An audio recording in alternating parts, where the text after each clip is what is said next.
Juhl, and I work for Essex Cheese, importer of delicious Comte from France. One of my favorite meals in the world is fondue, a classic of French cuisine, but also Swiss. Comte is a cheese made from just raw milk, Montbéliard milk specifically. These beautiful brown and white cows located in the Juhl mountains of France, right on the Swiss border. They're incredibly beautiful with long, beautiful eyelashes, and they really, really enjoy eating fresh flowers and fresh grass. In fact, it's written in the rules of production about Comte that the cows have to be grazing 3/4 of the time. And that's to ensure that they're having a really diverse diet and that they're getting all the most amazing flavors that the land has to offer. Comte truly is representation of terroir, a word you've probably heard about when it comes to wine, but is incredibly relevant when it comes into making cheese. Comte is a raw milk, French mountain-style cheese, aged anywhere from 3 months to 3 years. When you're cooking with Comte, you're most likely going to use something more in the 10 to 15 month range because if it's too young, it will melt beautifully, but it won't really have a ton of flavor. If it's too old, the texture is going to be tougher and not as silky and smooth. Why is Comte such an important cheese in the French culture? I mean, it's the #1 cheese consumed in all of France. Why though? Well, it's delicious if you've ever eaten it. I hope you have. But really what's so great about it is its incredible versatility. During the summer months, it's enjoyed with fresh apples and fresh salads and slaws and cabbage and things like that. But then during the winter, it melts beautifully into highly nutritious and satisfying food for those cold winter Juhl months, like fondue. There's lots of different recipes out there. It can get a little overwhelming, a little confusing. So what we're gonna do today is do my family's recipe that I've been making with my mom since I was 10 years old.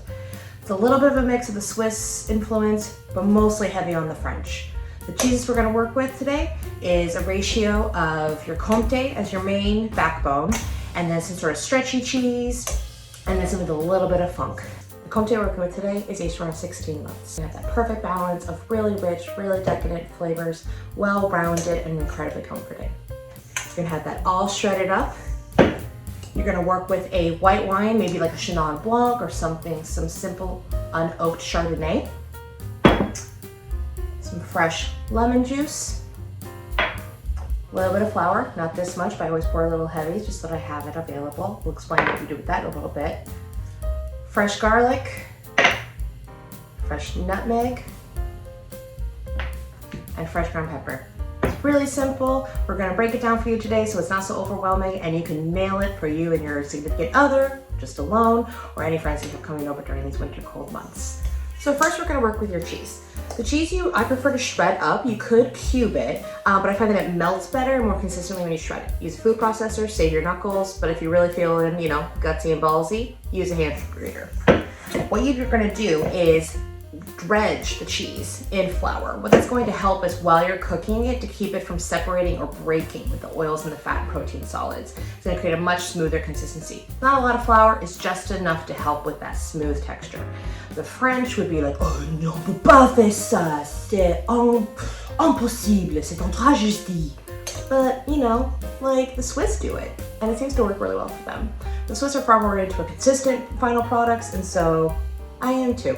So I tend to like this trick because depending on if you've been making fondue for 30 years like myself, or if you're making it for 1 month, this way it's foolproof every time.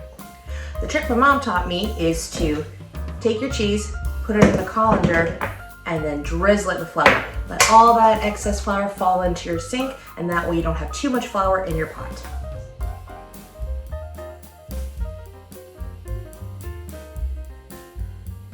Right, now we've dredged it, and it's just barely a light dusting. Don't go crazy on the flour, please, you'll regret it. And if all else fails, if you feel like you may not have done enough, you can always make a little, and it starts to break while you're cooking, you can always make a little bit of a roux with just some wine and flour to throw that in there to help it bring back together in texture. So err on the side of less flour and continue as you go.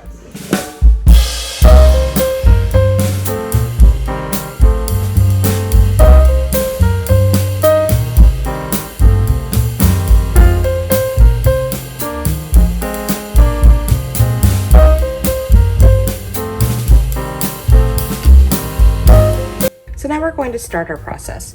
We have our lemon juice, our fresh garlic. Make it chunky, I like these things to get roasted and be like digging for treasure when you're dipping into the pot.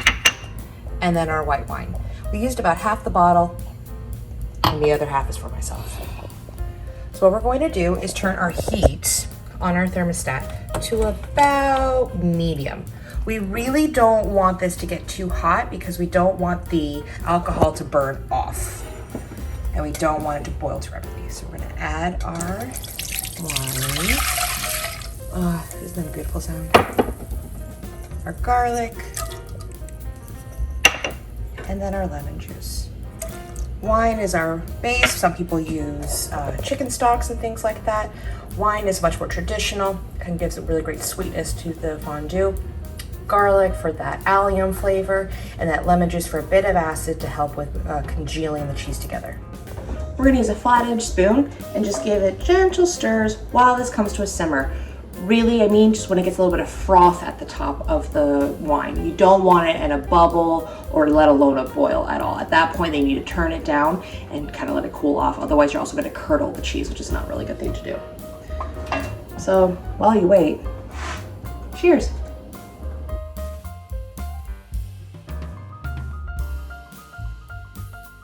Meanwhile, while your wine is heating up, things that you could be preparing are your dippers. Now, I say dip what you like, but here are some of my absolute favorites. Bread's a necessity. I recommend a crusty baguette because there's a really good ratio of crust to crumb. The crust really helps to keep the integrity of the piece of bread when you go to dip it, because otherwise it becomes a where's the bread, where's Waldo style inside the pot. Other things I really, really love, fresh red peppers. The super sweetness of the bell pepper with the cheese just really creates this incredible juiciness in your mouth when you put the two together. Really delicious. I love a Honeycrisp apple. Honeycrisp apple is my absolute favorite food to eat with Comte, so it feels like an absolute natural thing to do together when you're making fondue. And then for a little roughage, some freshly blanched broccoli. Please make sure to drop a little bit on the floor, blow it off, put it back in. Your friends will love it. It's a little extra protein. And then for a little bit of acid and brine, I love cornichon. An absolute classic when it comes to French Comte is to have something briny with your fondue. So cornichon, some sort of pickled onion, things like that. Really big fan. That juice of acid really brings out the farmy flavors in the fondue and the Comte and really takes it up a level. Other things you could dip though in there is potatoes.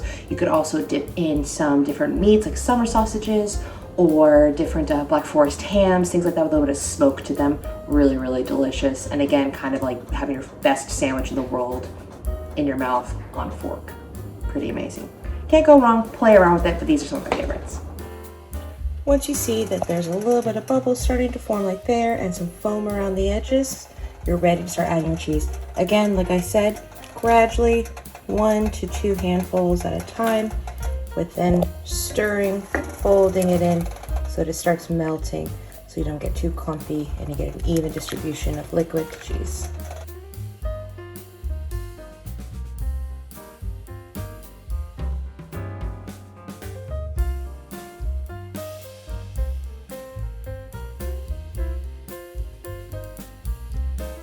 It's important to make sure to not stir too quickly or too vigorously, so you don't want the cheese to become tough.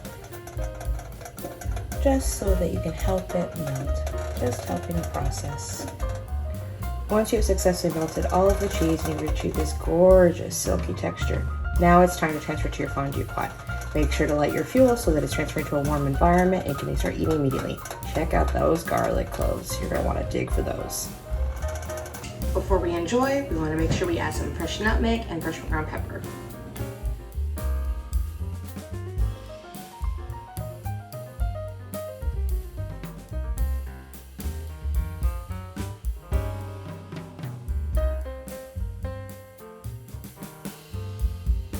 Grab your 1 spoon, mix it up.